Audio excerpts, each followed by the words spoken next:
Bonjour docteur Cozon. Donc Bonjour. nous nous retrouvons pour un deuxième webinaire qui a pour thématique la fatigue. Nous vous avons rencontré le 6 février et lors de ce webinaire qui a été bien suivi parce que nous avons quand même eu plus de 250 personnes qui nous ont suivis. Nous avions pas pu vous poser toutes les questions que les internautes nous avaient envoyées. Donc c'est pour ça que nous vous proposons un nouvel entretien qui cette fois-ci sera enregistré. Ce n'est pas du direct. Et donc, je me présente, je m'appelle Céline, je suis bénévole de l'association et je vais être, à l'occasion au cours de ce webinaire, la porte-parole des malades en posant les questions qu'on nous a envoyées soit avant le webinaire, soit pendant le webinaire, parce que nous avons eu également des questions pendant que vous parliez, il y a en fait un mois, parce que l'enregistrement se fait un mois après le premier webinaire. Alors, avant de commencer, est-ce que vous voulez vous présenter, docteur Cozon? Très rapidement, donc je suis médecin hospitalo-universitaire, donc maître de conférence, et je m'occupe un peu de la fatigue depuis 1992, donc il y a déjà un petit moment, puisqu'on avait même écrit un papier en 89 avec mon maître, le professeur Revillère, sur le syndrome de fatigue chronique, qui venait d'être publié aux États-Unis avec la première conférence de consensus qui était d'Olms, qui n'était pas encore celle de Fukuda. Donc, c'est pas d'aujourd'hui quand même que je m'occupe de la fatigue chronique. Voilà. Alors, du coup, vous avez sorti un livre dernièrement qui s'appelle Stop à la fatigue. Pouvez-vous le montrer? C'est vous qui... Voilà. Hop, voilà ça. Donc, il est sorti effectivement chez Duno il y a 13 janvier, donc c'est très récent. C'est très récent. Et donc, j'ai du coup une question d'une auditrice qui nous a demandé que vous aviez déjà édité un livre sur le syndrome de fatigue chronique en 2004 et de savoir quelle était la différence entre les deux livres, entre celui qui était paru en 2004 et celui-ci. Alors en 2004, c'était un premier jet, c'était une demande d'ailleurs d'un collègue qui avait fait des livres pour les pharmaciens, plutôt qui devait se distribuer en pharmacie. Ce livre n'a pas été beaucoup distribué et j'allais dire, on avait déjà l'hypothèse immunologique que j'ai développée la semaine dernière, il y a un mois, mais en fait, depuis, je pense que j'ai affiné beaucoup de choses. D'une part sur l'alimentation. Je proposais déjà les probiotiques en 2004, mais j'ai amélioré. Par exemple, dans le premier livre, je conseille le kéfir, chose que maintenant pour lesquelles je suis beaucoup plus réservé parce que le kéfir contient du candida kéfir et donc il y a des petites variations sur les conseils géniodiététiques. Et puis j'ai développé depuis 2009 toute la partie prise en charge de l'émotion, de l'anxiété, avec une technique que je ne connaissais pas à l'époque et que je décris quand même aussi dans le livre avec la technique d'identification des peurs inconnues ou revécues sensorielles que vous connaissez sans doute aussi. Oui, je connais très bien. Et d'ailleurs, je l'aime beaucoup, cette technique. Elle aide vraiment les patients à aller mieux. Donc, j'encourage les malades à essayer cette technique auprès de thérapeutes qui la maîtrisent. Et l'avantage de cette technique, c'est qu'une fois qu'on l'a appris, on peut la pratiquer soi-même. Et je l'ai moi-même, parce que je suis malade, je l'ai moi-même pratiquée et ça m'a vraiment aidé à passer un cap dans la maladie. Donc, c'est vrai qu'il y a des trucs de gestion du stress qui sont intéressantes. Il n'y a pas que celle-là, il y a aussi l'EMDR, enfin, il y en a plein d'autres, mais celle-ci, l'avantage, c'est qu'on peut la pratiquer soi-même une fois qu'on la connaît. Donc c'est bien. Ça nous rend autonome. Tout à fait, oui. On devient acteur. Il faut qu'elle devienne, que ce soit une auto-technique, hein, que on se fait un autotypie après l'avoir fait une fois ou deux fois avec quelqu'un qui connaît. Il y a même des gens qui sont capables de le faire même sans avoir... Moi, je me le suis fait la première fois sans avoir été piloté. J'avais simplement lu le livre de Luc Nicon. Voilà, mais ça sera peut-être pour plus tard. Alors, du coup, on va commencer les questions. Je les ai regroupées en 4 thématiques. Donc, voici la première thématique. Question autour de la fatigue spécifique du syndrome de fatigue chronique. Première question. Pourquoi les médecins ont autant de mal à reconnaître l'existence du syndrome de fatigue chronique? Les médecins, je dirais, en France, hein, sûrement, ont du mal parce qu'on ne mesure rien. Hein. C'est ce que j'avais dit aussi le 6 février, c'est qu'on n'a pas de fatigomètre, alors qu'on mesure une tension, on voit très facilement si les gens ont de l'hypertension ou pas. Là, la fatigue, elle ne se mesure pas, c'est très subjectif. Et dans la mesure où on ne mesure rien déjà physiquement à l'examen, et que la biologie ne donne pas en fait de résultats qui permettent d'affirmer qu'il y a une inflammation, il y a quelque chose d'anormal. Pour le médecin qui soit généraliste ou universitaire d'ailleurs, tant qu'on ne voit rien, il n'y a rien. C'est donc la conclusion, malheureusement souvent, c'est tout dans la tête que ça se tient. Et ça, alors c'est vrai que maintenant il y a beaucoup de publications. Et je pense que ça va changer aussi avec l'infection par le Covid, puisqu'on voit actuellement de plus en plus de fatigue post-Covid, hein, ce qu'on appelle maintenant le Covid long. Et je pense qu'il y a peut-être effectivement un espoir pour que cette fatigue au long cours soit mieux prise en compte et reconnue par les médecins. Deuxième question. Question de Frédéric. Comment reconnaître et traiter la fatigue du malaise post-effort? En fait, je l'avais déjà posé lors du webinaire, mais elle avait fait une question longue. Et du coup, je me suis rendu compte en regardant à nouveau le webinaire que finalement, vous n'aviez pas répondu à cet aspect de sa question. Alors, je vous la repose. Alors, la fatigue, donc après un effort, bon, je dirais c'est l'extrême. C'est vraiment quand on est en crash et quand on a complètement dépassé ses capacités, que les batteries sont complètement à plat et qu'on n'arrive pas et qu'elles ne se remettent pas rapidement en route. Et là, pour l'instant, on n'a pas encore beaucoup de solutions. Alors, la solution, c'est le repos. Le repos pour récupérer aussi bien au niveau du sommeil qu'un repos physique. Dans les choses, je pense qu'il faut utiliser comme technique, mais ça, c'est chaque patient qui va trouver ce qui marche le mieux. Là où peut-être que le pacing est effectivement quelque chose d'important pour les patients, il faut, je pense, bien se réhydrater en quantité pour éliminer vraisemblablement un certain nombre de toxines qui sont mal éliminées après un effort physique qui a dépassé les capacités. Une des hypothèses de ce malaise post-effort, c'est d'un empoisonnement, entre guillemets, au niveau musculaire déjà par l'acide lactique qui est produit lorsqu'on travaille en anaérobie. Et donc, pour l'élimination, il faut augmenter la vascularisation, donc augmenter l'apport hydrique qui va permettre effectivement d'augmenter un petit peu la vascularisation en fait des muscles pour permettre une évacuation de cet acide lactique qui s'est accumulé dans les muscles. Donc, je pense que c'est une chose. On peut aussi faire, je pense, des choses qui sont importantes pour relancer l'aérobie. Hein, c'est d'apprendre à, lors d'un effort, pour prévenir, il vaut mieux prévenir que guérir, mais lors d'un effort, d'apprendre à bien faire une respiration complète et à bien souffler. On inspire toujours, ce qu'on oublie toujours, c'est d'expirer. Je dis toujours aux patients, il faut faire ce que j'appelle la marche afghane, c'est on inspire sur 2 ou 3 pas et on expire sur 4 à 6 pas. En gros, l'expiration doit faire à peu près 1,5 fois à 2 fois le temps d'inspiration. Ce qui va permettre de travailler en aérobie, faire de l'aérobique, alors que lorsqu'on travaille en anaérobie, en manque d'oxygène, en fait, la glycolyse, enfin, la destruction du glucose pour fabriquer de l'ATP est très mauvaise. Au lieu de fabriquer 36 molécules d'ATP, une molécule de glucose ne va en fabriquer plus que 2 et va fabriquer beaucoup d'acide lactique. Et c'est cet acide lactique qui va entraîner une intoxication en fait du muscle et des douleurs des crampes musculaires. Donc, si on travaille en prévention, on devrait avoir moins de travail en anaérobie, donc moins d'acide lactique, et donc on va prévenir en partie le malaise post-effort.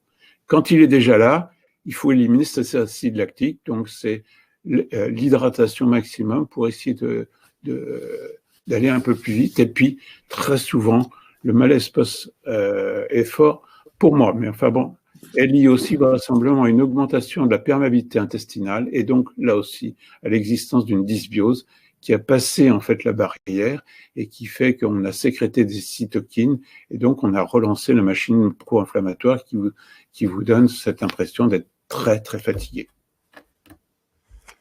Et par rapport, du coup c'est la suite, c'est une question qui va dans le même sens. Comment faire lorsque l'on est sans cesse en crash? Donc physiquement, je veux dire, au-delà des traitements qui sont importants, il faut effectivement traiter son corps, mais concrètement, nous, qu'est-ce que l'on fait quand on est sans cesse en crash? Sans cesse en crash, il faut ne pas dépasser ses capacités. Quand on est en crash, il faut se reposer, mais dès qu'on commence à sentir qu'on a une toute petite étincelle, ne pas dépasser ses capacités, mais reprendre un peu d'activité, parce que l'activité, mais même simplement, j'allais dire sans même forcément se lever, mais reprendre quelques activités musculaires pour permettre une bonne vascularisation. Notre cœur, il fonctionne en fonction des besoins. Si on est allongé sans aucune activité physique, il va travailler au minimum. Et donc, il va vasculariser aussi au minimum les muscles et vasculariser au minimum aussi les reins qui sont l'organe éliminateur des toxines. Donc, quand on est en crash, donc bien boire, ça je pense que c'est important, et éventuellement faire quelques mouvements pour mobiliser simplement les réflexes cardiaques qui va permettre au cœur de travailler un petit peu plus pour envoyer un peu plus de sang, vasculariser et donc apporter un peu plus d'oxygène dans les tissus et permettre une meilleure élimination au niveau du rein.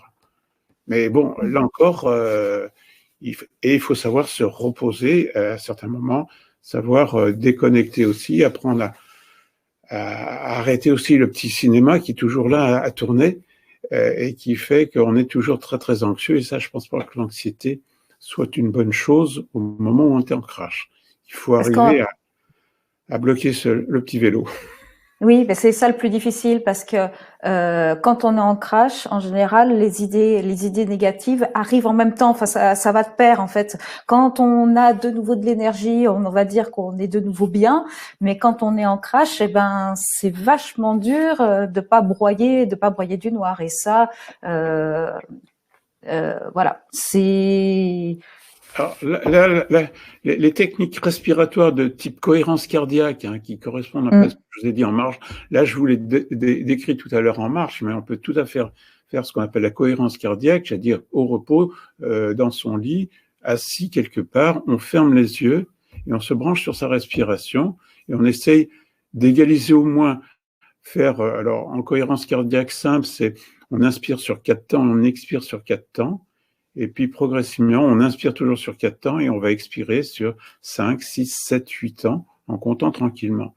Et simplement, le fait de compter dans sa tête, on va arrêter le petit cinéma qui tourne en permanence.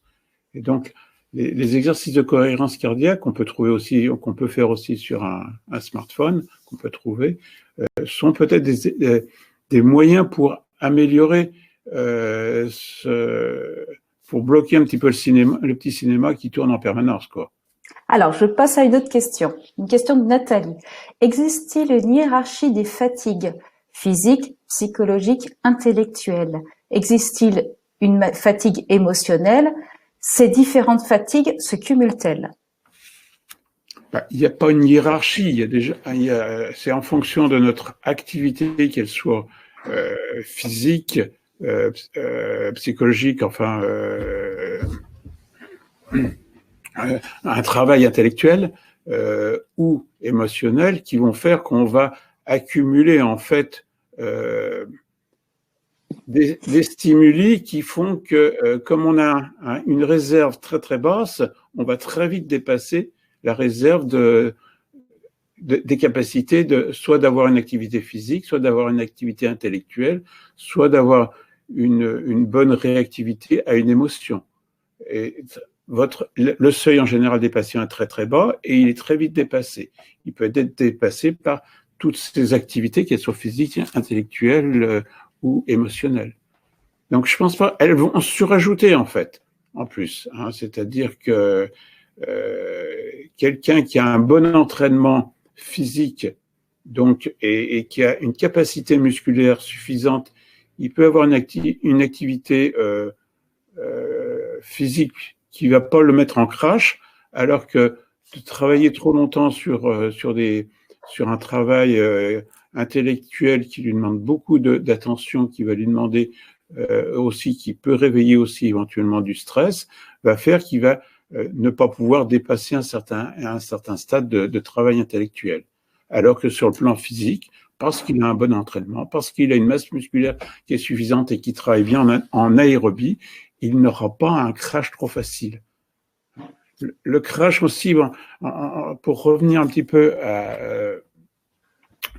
au crash musculaire, alors le pacing c'est bien, mais il faut, quand on est un peu mieux, apprendre à augmenter sa capacité musculaire. Donc ça, c'est bon. Le pacing évite de dépasser la capacité, mais il faut aussi qu'il y ait un réentraînement très progressif, qui doit être très très progressif par contre.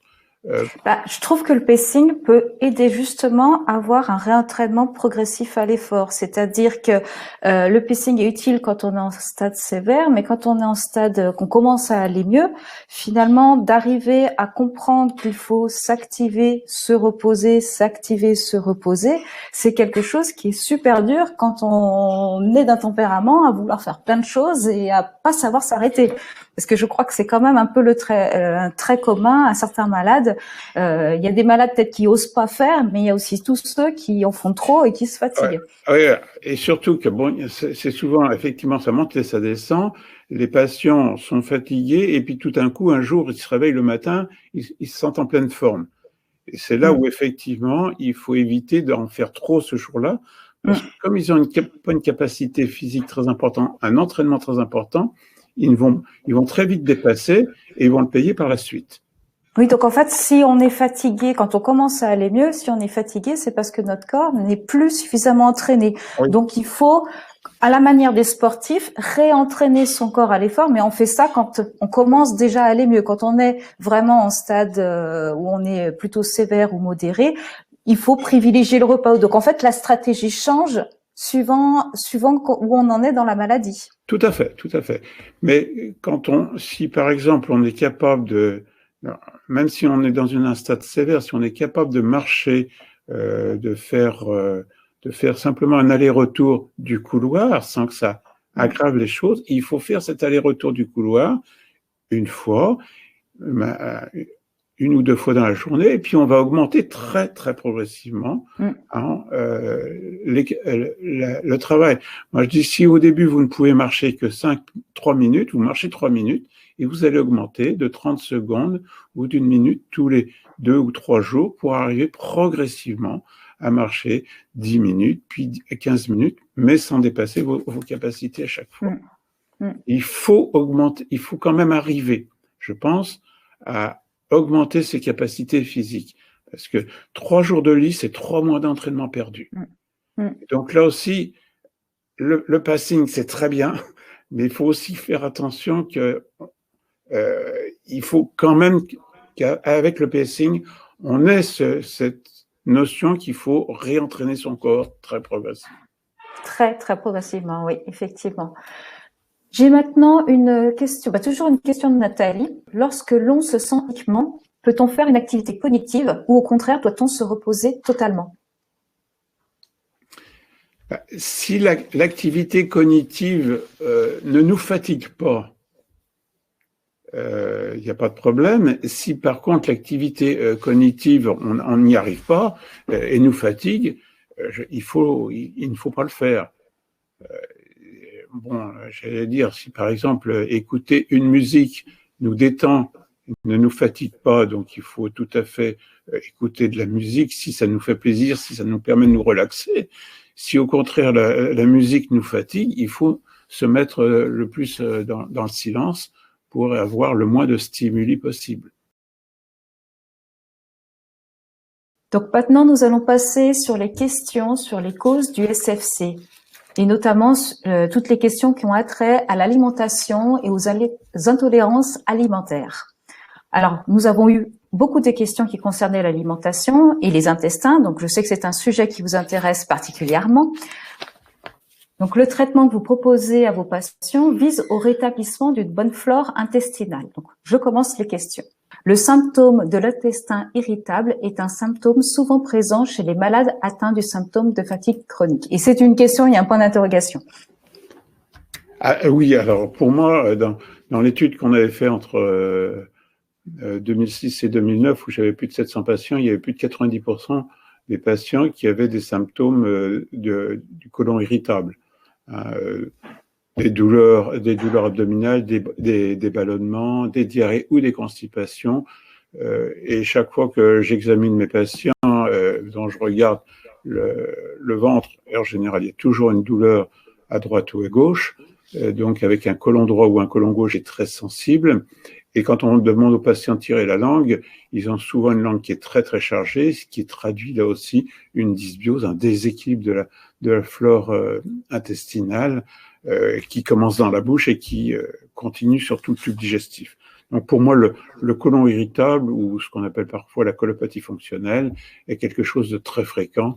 Et on n'améliore pas les gens tant qu'on n'a pas amélioré le côlon irritable. C'est nécessaire, ça ne suffit pas. Il faut pratiquement entre 6 et 9 mois d'amélioration qui perdure du côlon pour avoir une amélioration de la fatigue. Mais c'est indispensable. Et les patients rechutent malheureusement dès qu'ils auront à nouveau de nouveaux symptômes de cette colopathie fonctionnelle qui est liée en fait au déséquilibre des flores bactériennes de l'intestin avec très souvent une augmentation importante des levures comme le Candida albicans. Peut-on craindre que nos enfants qui ont déjà des signes de dysbiose risquent de développer un syndrome de fatigue chronique? Alors, effectivement, et on voit déjà je vois un certain nombre de personnes qui ont soit une mère qui avait un syndrome de fatigue chronique ou une fibromyalgie. C'est très fréquent qu'on retrouve ça dans la famille chez les ascendants et parfois chez certains descendants. Je vois aussi de temps en temps des enfants. Je vais en voir, je crois encore d'ici une quinzaine de jours, on me demande de voir une enfant de 14 ans et qui ont très souvent aussi des troubles digestifs. Alors je dirais c'est entre guillemets, alors c'est familial, c'est pas forcément génétique, ce que j'aime bien souvent dire, c'est familial. Pourquoi? Pour deux raisons. Parce que d'une part, au moment de la naissance, on acquiert la flore intestinale de notre mère si on est né par les voies naturelles, ce qui n'est pas tout à fait vrai quand on est né par césarienne. Donc on acquiert la flore de notre mère, elle se diversifie pendant les 2 premières années de la vie à peu près, en fonction de l'alimentation, et si on a du lait maternel, on a un répertoire qui est le plus large possible, et à 2-3 ans, notre répertoire de bactéries est fixé. Et alors l'autre chose qui va intervenir, c'est l'alimentation. En général, et c'est très souvent quand même, 8 fois sur 10, c'est quand même une maladie qui est plutôt féminine, et on va retrouver de génération en génération à la fois la même flore, parce qu'on a hérité la même flore, et aussi la même alimentation. Les filles font très souvent la même cuisine que leur mère. Elles ont appris la cuisine avec leur maman, et donc elles vont répéter en général ce type d'alimentation, ce qui fait qu'elles vont entretenir les mêmes bactéries et les mêmes levures si elles ont une alimentation qui nourrit les levures. Et donc, il faut parfois une révolution, justement, des habitudes alimentaires pour arriver effectivement à rétablir un certain équilibre de la flore. On ne va pas la modifier, on va modifier l'équilibre entre les différentes populations qui sont présentes dans la flore. Alors, autre question, que pensez-vous des greffes fécales pour retrouver un meilleur microbiote? Greffe fécale, alors, la première fois que la question m'avait été posée, pratiquement, on venait juste de commencer à en parler, c'était en 91, je crois. C'était un Africain en plus, qui devait être un postdoc en France et qui avait un syndrome de fatigue chronique et qui m'avait demandé si on pouvait pas lui faire une greffe de flore fécale. Alors, les greffes de flore fécale, alors, sont tout à fait justifiées lorsqu'il y a une colite hémorragique à Clostridium difficile, parce que la mortalité chez la personne âgée est une mortalité importante avec cette bactérie qui est résistante aux antibiotiques et qui apparaît d'ailleurs souvent après un traitement antibiotique et qui a un pronostic effroyable, hein, c'est de l'ordre de 70 à 80% de mortalité chez la personne âgée, et la greffe de flore fécale chez cette personne âgée a permis d'avoir une survie à 90%. Donc on a complètement transformé le pronostic de cette maladie avec la greffe de flore fécale. Alors par contre, cette greffe de flore fécale, elle va permettre de sauver quelqu'un de manière aiguë. Par contre, on sait qu'au bout de 6 mois, pratiquement, la personne a retrouvé sa flore d'origine. Donc, c'est pas quelque chose qui va perdurer, la greffe de flore fécale. Autre chose, c'est qu'on peut transmettre des maladies par la flore fécale. Il y a un exemple que je cite souvent à mes patients, c'est que une femme comme ça qui avait été sauvée avec la flore fécale de sa fille, mais la fille était obèse, et la mère qui n'était pas obèse est devenue obèse après avoir eu la greffe de flore fécale de sa fille. Donc, la greffe de flore fécale peut transmettre une maladie, ça peut en guérir. Il y a aussi un cas mondial où une maladie de Parkinson a disparu, il n'y avait plus de signes de maladie Parkinson 6 mois après une greffe de flore fécale.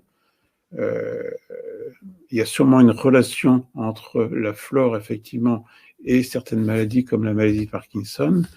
Par contre, aux États-Unis, les flores fécales ont été interdites parce qu'il y a eu quand même des décès après des greffes de flore fécale. Et donc, actuellement, pour sauver des gens qui ont une colite hémorragique à Clostridium difficile, là, il n'y a aucune question à se poser.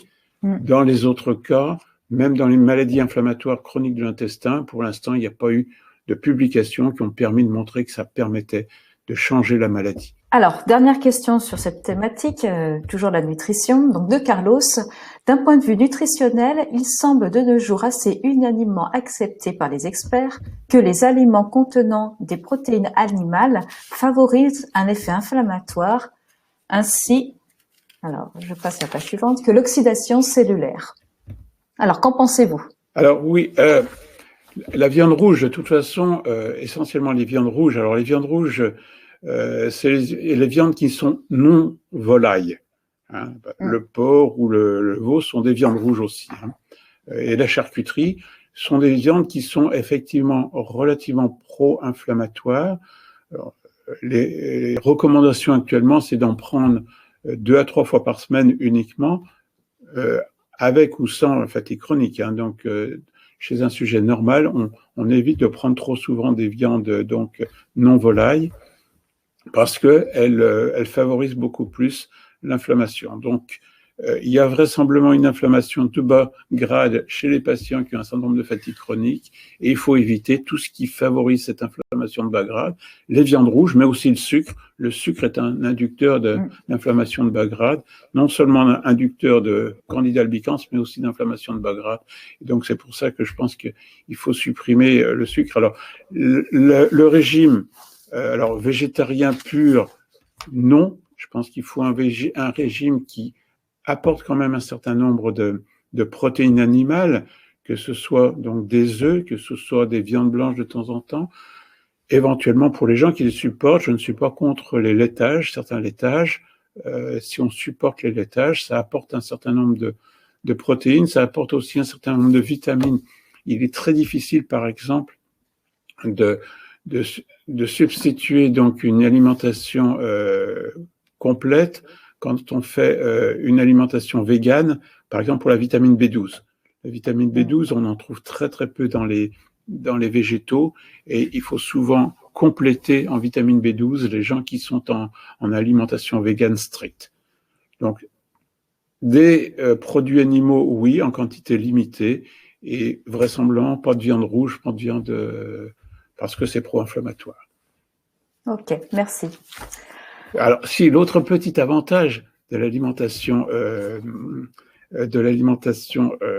végétarienne, c'est que les végétaux, quand ils sont bien sains, crus, ils ont beaucoup d'antifongiques.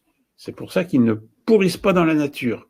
Hein, votre tomate, votre courgette, elle traîne par terre dans la nature et elle ne pourrit pas parce qu'elle a des antifongiques. Si vous la mangez crue, vous apportez des antifongiques à votre intestin et vous allez limiter la prolifération des levures dans votre intestin. Alors, il faut s'en méfier au début parce que si on a une très forte quantité de levure, on va avoir une réaction d'Alzheimer. C'est pour ça que les gens disent qu'ils ne supportent pas les légumes crus. Donc, les légumes crus, au début, on y va doucement, mais une fois qu'on a bien amélioré son intestin, c'est un très bon moyen pour maintenir un bon équilibre en évitant les levures qui sont présentes dans notre intestin. Donc, pour résumer l'alimentation, l'idée générale, c'est de manger beaucoup de légumes. Oui. Et d'éviter le sucre et d'éviter la viande rouge. Voilà. Alors, et dans les légumes, alors, se méfier quand même de ce qu'on appelle les fructo-oligosaccharides. Donc, les fructo-oligosaccharides qu'on va trouver dans les fruits et dans certains légumes, entre autres les crucifères. Donc, ces fructo-oligosaccharides ne sont pas digérés dans l'intestin grêle et vont arriver dans le gros intestin. Alors, ça peut nourrir des bifidobactéries, c'est très bien, mais ça peut aussi favoriser une dysbiose de fermentation. Donc, on se rend compte quand on en mange qu'en fait on les digère pas bien. Donc, si on se rend compte qu'un aliment, quand on le mange, on le digère pas bien, ça sert à rien de continuer à manger du chou si manifestement derrière ça se passe mal. Tout à fait. Ouais, non, mais donc après, il faut savoir s'écouter, tout simplement. Non, mais je dis toujours, c'est le patient qui est son meilleur médecin. Alors maintenant, nous allons. Si j'ai quand même peut dire, si les gens aiment bien le chou et qu'ils veulent en manger, il faut blanchir les légumes. C'est-à-dire qu'il faut faire cuire et jeter l'eau des 5 premières minutes d'ébullition. Parce que ces fructo-oligosaccharides sont solubles en général et vont disparaître dans l'eau de cuisson, donc des 5 premières minutes. Et donc, on va s'en débarrasser. Et le légume, par la suite, effectivement, sera beaucoup plus digeste s'il a été blanchi. Donc, nous passons maintenant aux questions sur les autres symptômes du syndrome de fatigue chronique. Vous nous l'avez expliqué lors du précédent webinaire, une personne atteinte du syndrome de fatigue chronique a plusieurs systèmes impactés. Le système digestif, le système immunitaire, le système nerveux central. Comme ces systèmes sont interconnectés, n'en traiter qu'un seul ne va pas permettre le rétablissement de la santé. Alors, je vais vous poser les questions qui ont attrait aux autres symptômes du SFC. Une question de Geneviève. J'aimerais avoir un éclairage sur une manifestation particulière de la fatigue, l'intolérance orthostatique. Quel dysfonctionnement de l'organisme empêche de garder la station debout immobile et oblige à s'asseoir alors que la marche est possible? Est-ce que la fatigue immédiate ressentie quand je lève les bras est liée aussi à l'intolérance orthostatique?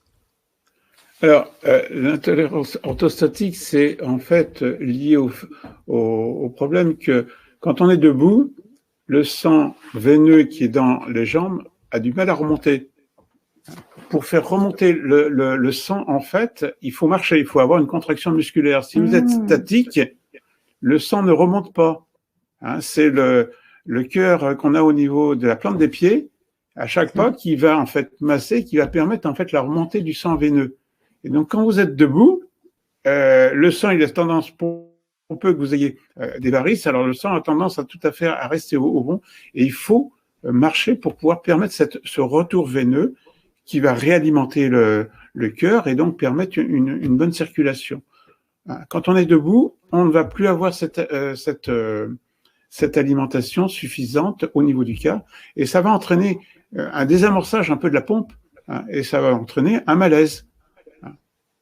Donc, dans ces cas-là, il faut, si on est sensible à cette hypotension orthostatique, éviter d'être debout, porter des bas de contention veineuse, parce que ça va permettre, les bas de contention veineuse. Porter des bas peut aider. Va aider ça va permettre de faire remonter le sang veineux, parce qu'il n'aura pas tendance à stagner en bas, et puis de temps en temps, éventuellement, faire des petits mouvements des membres inférieurs pour pouvoir, je dirais, masser, que les muscles permettent la remontée du sang. Alors, je voulais vous poser la question, l'exercice, parce que j'ai fait du yoga, des choses comme ça. L'exercice où on se lève sur la pointe des pieds et on se rebaisse, le faire comme ça plusieurs fois de suite. Est-ce que ça, parce qu'apparemment, ça aide au retour veineux de faire cet exercice-là. Ça va aider, et même simplement quand on est assis, de monter sur la pointe des pieds sans ah oui, faire ça. Simplement ça, avec donc ça va permettre de contracter sans qu'il y ait une force importante. Donc a priori, ça va pas induire de l'acide lactique, parce que bon, vous allez simplement de faire de temps en temps de pédaler sur place, j'allais dire, devrait permettre un meilleur retour quand on est assis. On peut le faire aussi quand on est debout, alternativement une jambe sur l'autre. Alors pour la question sur les bras en l'air, en fait, les bras en l'air, c'est parce qu'en fait le sang a du mal à monter en fait jusqu'au bout des doigts, des mains et des doigts, hein, quand on a les bras levés, puisque le cœur est plus bas que les bras, donc il faut une pression plus importante. Et s'il y a un désamorçage de la pompe parce que la tension artérielle n'est pas très importante, à ce moment-là, le sang a du mal à monter jusque dans les bras, et donc le bras a moins d'oxygène et va travailler en anaérobie, et donc il va fabriquer de l'acide lactique, et donc on va se retrouver avec de l'acide lactique qui va donner une sensation de fatigue. Comment limiter la vision qui se brouille quand je suis en état de malaise post-effort? Alors la vision qui se brouille, c'est très vraisemblablement aussi, là j'en discutais il y a quelques jours avec un orthoptiste qui doit me donner des questionnaires éventuellement pour mieux explorer ça. La vision qui se brouille, c'est vraisemblablement les muscles des deux yeux qui ne sont plus tout à fait bien connectés. Et donc, il y a deux visions, et au niveau du cerveau, ça donne en fait deux images et qui font que l'image n'est pas nette. Donc, il faut vraisemblablement, c'est l'intoxication, j'allais dire, par ces toxines comme l'acide lactique qui doit favoriser en fait cette asynchronisation en fait des muscles visuels qui pilotent en fait l'œil, et qui fait que si vous regardez, si vous ne focalisez pas en fait correctement, vous avez deux images qui se forment, et donc deux images. Mettez deux images côte à côte qui sont décalées un petit peu de quelques millimètres, ça donne quelque chose de flou. Merci. Donc il faut, quand ça survient, je crois qu'il faut fermer les yeux, parce que sinon, c'est entre guillemets normal. Il faut se reposer à ce moment-là pour permettre aux muscles qui pilotent l'œil en fait de retrouver effectivement leur capacité à être bien synchronisés pour bien focusser au bon endroit. Une question de Nathalie. Est-ce que la fatigue anormale, c'est-à-dire quand on va de façon chronique au-delà de ses limites, peut engendrer dans le syndrome de fatigue chronique des atteintes musculaires et neurologiques, et si oui, sont-elles irréversibles? La fatigue, elle est là pour nous dire d'arrêter de faire un effort, parce qu'il y a un risque pour nos muscles, un risque pour nos neurones, pour la fatigue intellectuelle. C'est un signal que la capacité donc des muscles est insuffisante pour prolonger le muscle. Au niveau cérébral, c'est un peu la même chose. Donc c'est un système de cut-off qui va couper en fait l'alimentation pour éviter qu'on aille au-delà de ses limites. Dans le livre, je parle des gens qui dépassent leurs limites. C'est extrême, c'est le soldat Philippides qui est venu annoncer la victoire à Athènes dans la plaine de Marathon, et il a fait les 42 kilomètres un peu trop vite, puisqu'il est arrivé pour annoncer la victoire, mais il s'est écroulé, mort à l'arrivée. Ce qui, heureusement, n'arrive plus à nos marathoniens maintenant, parce qu'ils ont de l'entraînement, parce qu'effectivement, ils ne dépassent pas leur capacité, alors que pour ce soldat-là, c'était très important, c'était plus important que sa vie. Il est allé au maximum, mais ça peut dépasser ses capacités.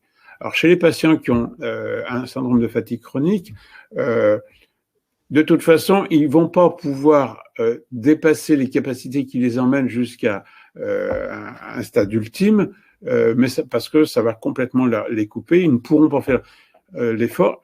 sauf s'ils sont dans un système de danger. C'est-à-dire qu'il ne faut pas dépasser ça. Il ne faut pas partir en montagne, par exemple, en sachant qu'on est fatigué chronique. Si on risque de se retrouver dans des endroits où il faut toutes ses forces pour passer un endroit difficile, là, il faut éviter de... parce que si c'est au cours de la journée et qu'à ce moment-là, vous arrivez à une période où vous êtes limite, et vous ne pourrez pas passer le passage difficile parce que vous n'aurez pas la capacité physique. Mais en dehors de ça, sur la vie de tous les jours, si vous ne prenez pas de risque, il n'y a pas un risque important à dépasser ses capacités, si ce n'est que le malaise post-effort risque d'être un peu plus long par derrière, c'est tout. Nous allons maintenant passer aux questions qui sont autour de la prise en charge. Oui. Le médecin qui pose le diagnostic de syndrome de fatigue chronique ne sera pas le médecin qui assure le suivi, surtout si c'est un médecin hospitalier. Le suivi que vous, docteur Cauzon, vous proposez à vos patients est annuel, permet de faire le point.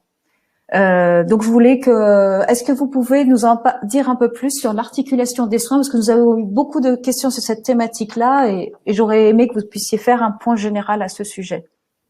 C'est très difficile parce que il y a heureusement des médecins généralistes qui prennent en compte cette fatigue chronique et qui la reconnaissent. Alors ils sont souvent sans moyens,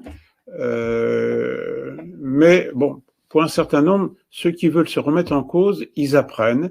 Et moi, j'ai des patients qui ont appris à leur médecin ce qu'il fallait faire pratiquement, et ces médecins l'appliquent après chez d'autres patients.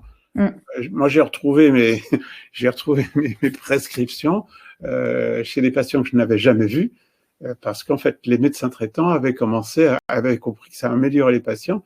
Donc, effectivement, dans un certain nombre de cas, les médecins traitants s'approprient, c'est ce qu'il faut faire, les traitements que je propose, qui sont pas compliqués du tout. Ils sont d'ailleurs peut-être pas assez compliqués. C'est pour ça que les gens ne se les approprient pas.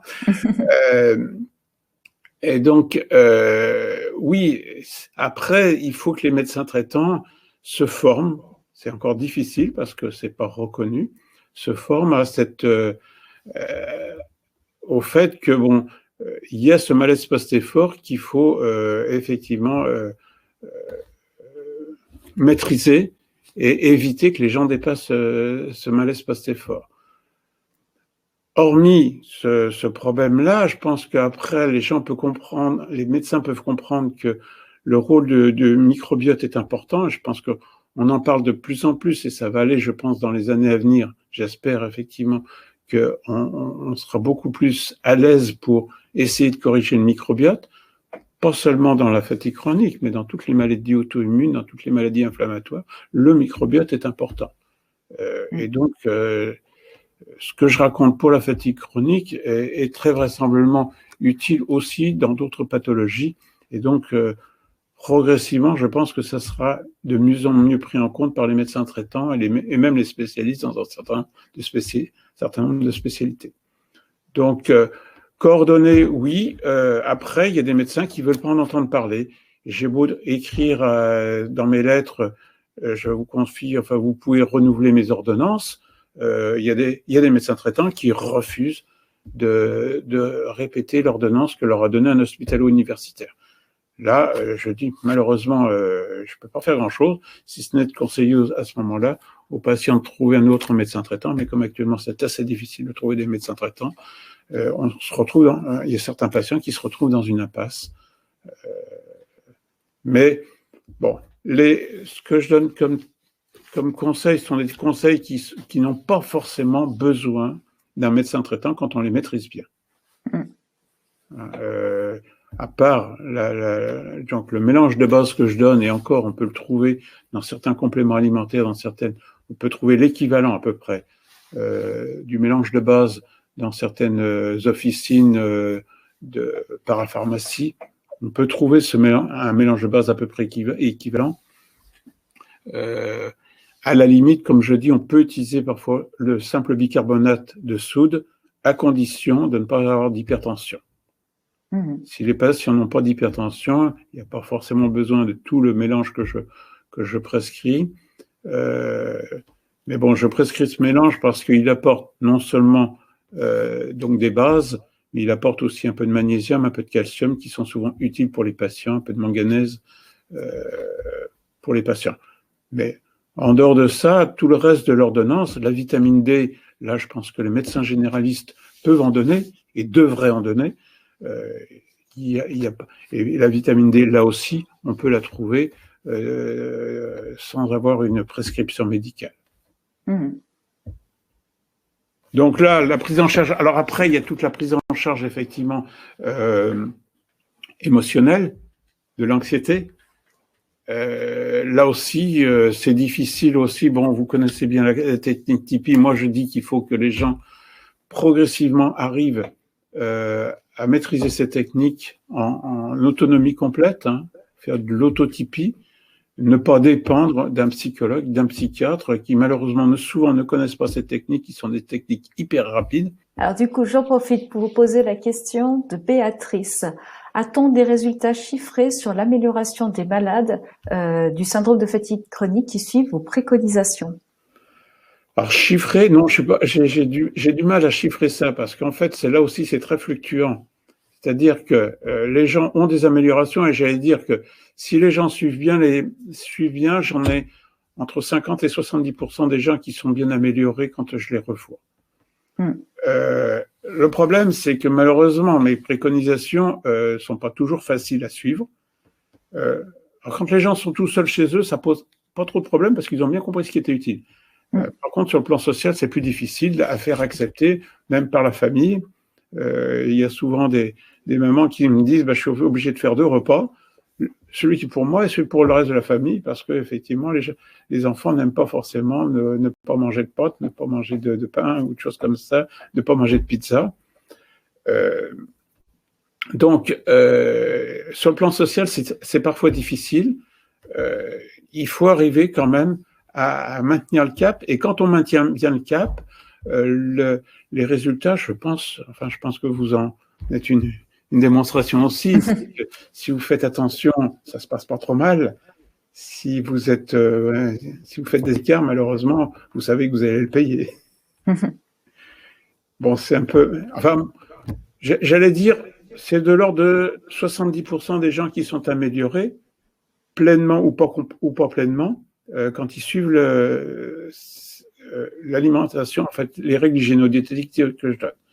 Il y a très vraisemblablement des patients qui échappent à ce que je raconte. D'abord parce que c'est pas une cause immunologique au départ. J'ai plus souvent avec les hommes. Et, effectivement, on a parfois une cause qu'on ne connaît pas,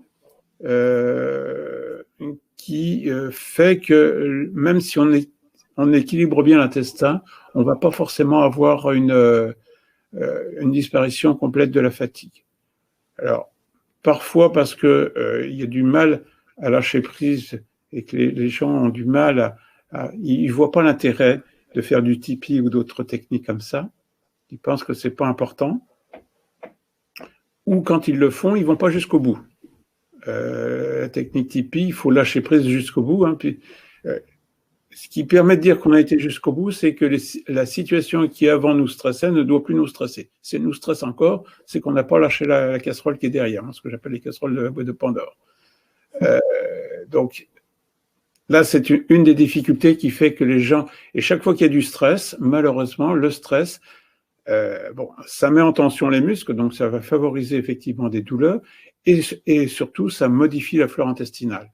Quand on stresse une souris dans sa cage, on modifie sa flore intestinale.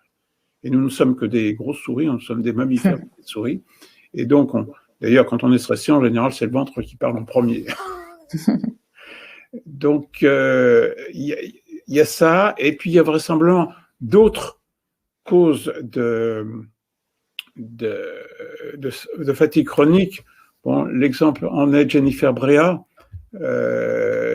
donc l'américaine qui avait donc ce syndrome de fatigue chronique, qui a tourné ce film Unrest que vous connaissez. Donc Jennifer Brea, en fait, qui s'était aggravée après son film, on a découvert qu'elle avait ce qu'on appelle une disjonction cervico-crânienne entre la première et la deuxième vertèbre cervicale. Et en fait, elle avait une maladie dont a parlé, je crois, Monsieur Galli, d'ailleurs, un LR dans l'os, à minima. Et en fait, elle avait donc son apophyse, donc odontoïde, c'est la deuxième vertèbre cervicale qui s'articule autour de la première vertèbre. Et en fait, cette vertèbre basculait un petit peu en arrière et comprimait son tronc cérébral parce qu'il y avait une laxité au niveau de ses tendons.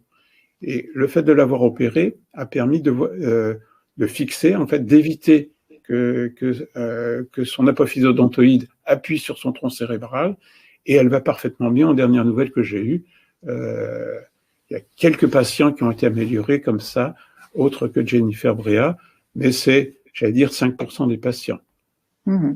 Pour l'instant, à Lyon, j'ai eu des suspicions, je n'en ai jamais détecté complètement. J'en ai même une qui est allée voir même un neurochirurgien de Lyon, et qui, pour lui, l'a examiné, a dit que c'était pas un problème de disjonction crânio-cervicale qui était importante chez elle. Donc, pour l'instant, c'est une toute petite frange de la population, malheureusement. J'ai une question de Pénélope. Est-ce que vous avez des outils ou des techniques à suggérer pour gérer l'épuisement lié à l'EM-SFC? Les outils et techniques, c'est ceux dont on a parlé un peu. Donc, quand on est en forme sévère, c'est le repos avec le pacing et une reprise très, très progressive d'une activité physique. Travailler sur l'équilibre de la flore intestinale avec une alimentation, comme je dis, donc sans levure vivante, sans sucre, sans farine de blé, qui nourrissent les levures qui ont déjà pris le pouvoir, et avec des probiotiques. Et puis des antifongiques naturels que j'aime bien, type extrait de pépins de pamplemousse, mais avec souvent au bout d'un certain temps une résistance, donc il faut de temps en temps prendre d'autres choses. Les jus de légumes crus sont une bonne alternative. Ce qu'on peut prendre aussi, c'est des choses comme de l'aloe vera ou du lapacho, qui sont aussi des très bons antifongiques. Je ne suis pas du tout spécialiste, mais les huiles essentielles sont aussi des antifongiques. Dans la nature, un légume, une plante ne pourrit pas parce qu'il y a des antifongiques, et c'est cela qu'on va récupérer dans les huiles essentielles. Alors, par contre, il faut se méfier des huiles essentielles. Certaines sont toxiques à certaines quantités. Il ne faut jamais les utiliser chez la femme enceinte. Enfin bon, je n'utilise pas les huiles essentielles. Il faut le faire avec un spécialiste, un aromathérapeute qui connaît les huiles essentielles et qui connaît aussi l'origine des huiles essentielles. Parce que même avec le même nom, les huiles essentielles ne sont pas équivalentes suivant le fabricant qui les a mis en bouteille. Donc là aussi, c'est un peu compliqué d'utiliser les huiles essentielles sans une certaine connaissance. Donc, comme autre outil, il y a tous les outils pour mieux gérer. Alors, mieux gérer l'anxiété. Donc, c'est tous les outils qui vont gérer le stress. Alors, training autogène, c'est les kinés, rire, sophro, yoga, tai chi, qigong, toutes ces techniques qui maîtrisent un peu le souffle, et qui après à bien souffler. Le chant aussi peut, dans certains cas, être une bonne manière d'évacuer une partie de son stress, parce qu'on va tenir longtemps une note. Donc, apprendre à gérer ce stress. Et puis, les nettoyages émotionnels de type Tipeee sont encore, à mon sens, encore plus puissants pour que le stress ne revienne pas quand on appuie sur le bouton. Et c'est important, par exemple, si on est dans des relations agresseur-agressé, harceleur-harcelé, d'apprendre ces techniques, parce que dans l'interaction harceleur-harcelé, en fait, c'est à l'harcelé de faire le travail.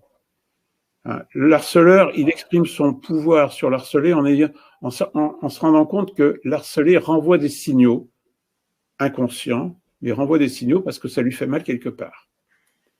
Si l'harcelé fait ce travail de dire qu'est-ce que ça réveille en moi, au fond de moi, mais en Tipeee, pas en présence du harceleur, mais en autonomie, s'il arrive à extirper, à inactiver la peur qui était sous-jacente, quand il va se retrouver à nouveau en présence du harceleur, ça va glisser sur lui. Et à ce moment-là, le harceleur n'aura plus aucune puissance sur lui, et il aura géré ce stress, et le harcelé aura géré ce stress, et il pourra voir la personne sans que ça régénère quelque chose d'important chez lui. Donc ça, c'est une technique, effectivement, qui est extraordinaire, qu'il faut expérimenter, à mon sens, avec quelqu'un qui connaît la technique, pour justement que par la suite, les situations qui nous mettent mal n'appuient plus sur ce bouton et font qu'effectivement, toutes les situations qui avant de stress qui entraînaient éventuellement un malaise post-effort ne seront plus là, et donc ça va permettre de relever le seuil en fait de fatigabilité, et donc de pouvoir faire plus de choses avant d'être fatigué. Voilà les outils que je propose en général à mes patients. Je ne sais pas si j'en oublie comme outil. Oh, ça me semble bien. En fait, cette question, c'était la dernière question. Je vois que... Ah si, dans ce que j'ai peut-être pas dit, essayer de bien gérer le sommeil. On n'en a pas parlé, mais la gestion du sommeil est importante. Souvent, le sommeil est difficile. Donc, il faut améliorer les conditions de sommeil si jamais on a un mauvais sommeil. Savoir prendre le train du sommeil si jamais on a du mal à s'endormir, puisque le train du sommeil survient toutes les heures et demie à 2 heures. Éviter tout excitant 4 à 6 heures avant de se coucher, parce que les excitants, café, thé, alcool, agissent pratiquement 4 heures à 6 heures plus tard. Les éviter aussi le soir, parce que même si ça va nous permettre parfois de nous endormir, si on se réveille dans la nuit, on pourra plus se rendormir par la suite. Et puis, donc, être dans une chambre bien au calme, éviter d'être dans une pièce trop chaude. Il vaut mieux être sous la couette au chaud que dans une pièce trop chauffée où on va se découvrir parce que le corps va se refroidir et que souvent les douleurs vont revenir à ce moment-là. Et puis, dans un certain nombre de cas, il faut donc corriger les anomalies du sommeil. Quand il y a des apnées du sommeil, il faut les traiter. Enfin bon, il faut prendre soin de son sommeil. C'est important pour bien récupérer. Voilà. Je vous remercie, Dr Cozon. La séance des questions-réponses arrive à sa fin. Donc, je voulais profiter, voilà, de ce webinaire pour annoncer la prochaine assemblée générale de l'ASFC qui aura lieu le samedi 20 mars à 11h. Donc, sous format webinaire, comme maintenant nous les faisons depuis que nous sommes confinés. Voilà. Donc, je vous souhaite une excellente journée et à très bientôt. Au revoir, bientôt. Au revoir. Au revoir. Au revoir. Bonne fin de journée. Bonne fin de journée.